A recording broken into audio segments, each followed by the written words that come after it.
இயக்குனர், இசையமைப்பாளர், பாடகர், திருப்பதி, சிவகாசி, பழனி உட்பட பல படங்களை இயக்கியுள்ளார். நிறைய படங்களில் நடித்துள்ளார், இசையமைத்திருக்கிறார்.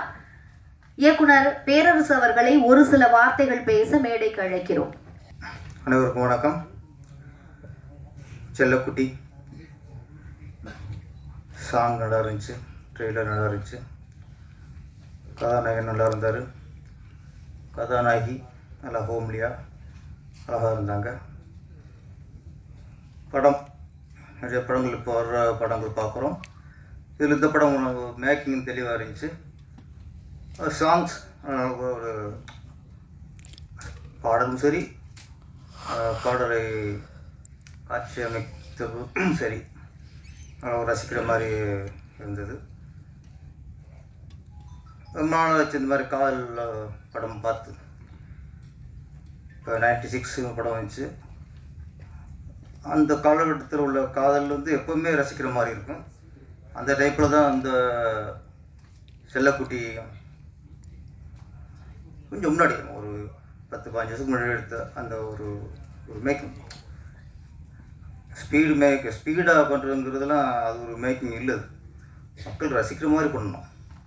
நம்ம என்ன டேரக்டர் என்ன சொல்ல வரணும் அதை மக்கள் அப்படியே உணரணும். நம்ம ஃபீல் பண்ணுறத மக்கள் ஃபீல் பண்ணணும். அதை எடுத்து கொடுக்குறது தான் ஒரு இயக்குனரோட சரியான ஒரு அதான் டைரக்ஷனுக்காக தான். ஒரு ஷோவா காட்சி எடுத்தோம்னா ஆர்டிஸ்ட் கண் கலந்து வைக்கணும். சீன் அழுதுக்கு இருப்பான், நம்மளால் அப்படியே எப்பட முடிப்பான் இருப்பான். ஏன்னா அது காட்சி ஆக்குற விதம் இதில் அந்த இது இருந்துச்சு. அந்த ஒரு இயக்குனர் சகாயநாதன் ஒரு இயக்குனருக்கான வேலையை கரெக்டாக அதில் பண்ணியிருக்காரு. பாடல் என்ன சொன்னாங்க, அந்த அவள் பறந்து போனாலே என்னை மறந்து போனாலே, அந்த பாட்டு பார்க்கும்போது அங்கே போகுது அப்படியே. ஆக்சுவலி இந்த மாதிரி வேணும் டைரக்டர் கேட்டு மிஸ்டர் போட்டுக்கலாம். இதால் அந்த ஒரு ஃபீல் இருந்துச்சு. இந்த பாடலுக்கு இசையமைத்த முரளிதரன், கணேசன் இந்த கணேசன் போட்டார். ஆமாம், கணேசன் அவர்களுக்கு முன்னாடி நீங்கள் விழாநாயகன் நீங்கள் தான். அப்புறம் நாங்களும் உட்காந்துட்டு நீங்கள் தான் இங்கே உட்காருவாங்க. கணேசராம் கணேசன் கொஞ்சம் கைதட்டிக்குவோம். நீங்கள் தான் நம்ம மேடைக்கு வரணும்.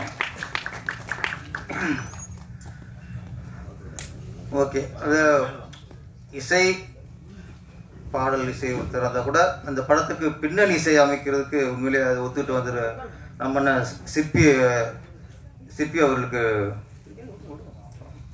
அங்கே அவர் தான் செட்டு அப்புறம் சிற்பி சாருக்கு வாழ்த்துக்கள். செல்லக்குட்டி எப்பவுமே செல்லமேனு படம் அதுதான் விஷாலுக்கு ஃபஸ்ட்டு ஆரம்பமாக இருந்துச்சு, வெற்றி படம் அமைஞ்சு. அது மாதிரி இந்த செல்லக்குட்டியும் அந்த ஹீரோவுக்கும் சரி கதாநாயகிக்கும் டைரக்டருக்கு எல்லாருக்குமே ஒரு வெற்றி படமாக அமையணும்.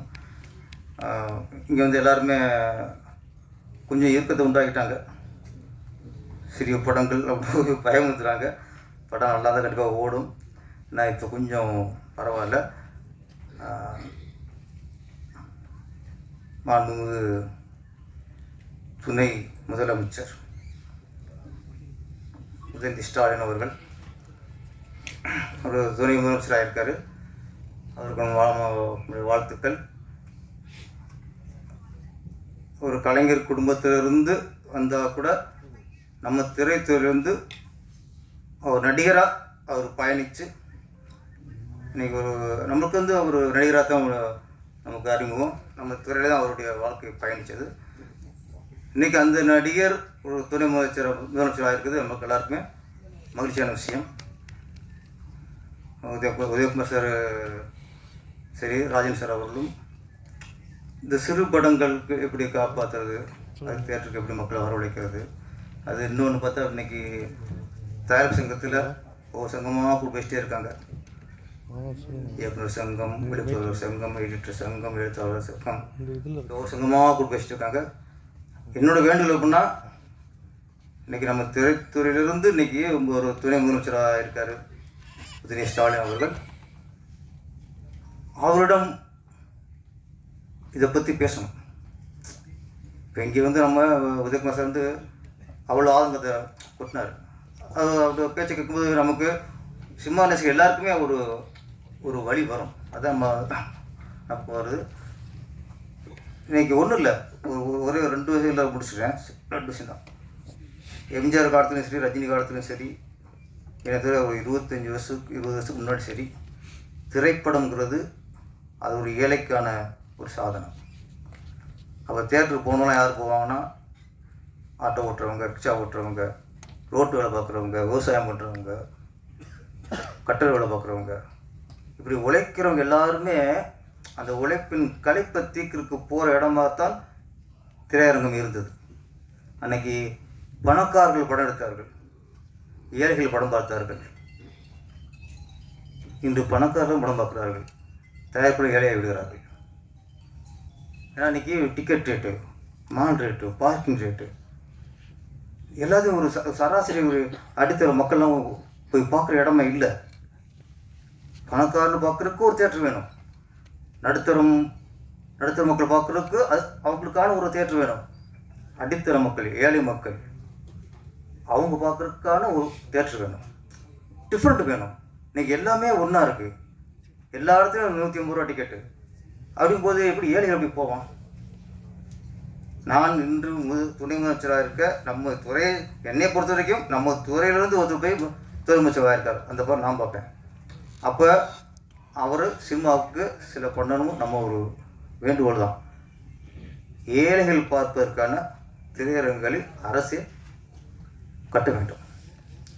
எப்படி ஏழைகள் சாப்பிடுவதற்கு ஒரு அம்மா உணவுன்னு ஜெயலலிதா கொண்டு வந்தாங்கல்ல, இன்னைக்கு எத்தனை ஏழைகள் அம்மா உணவு சாப்பிட்டாங்க. இங்கே சினிமா துறையிலேயே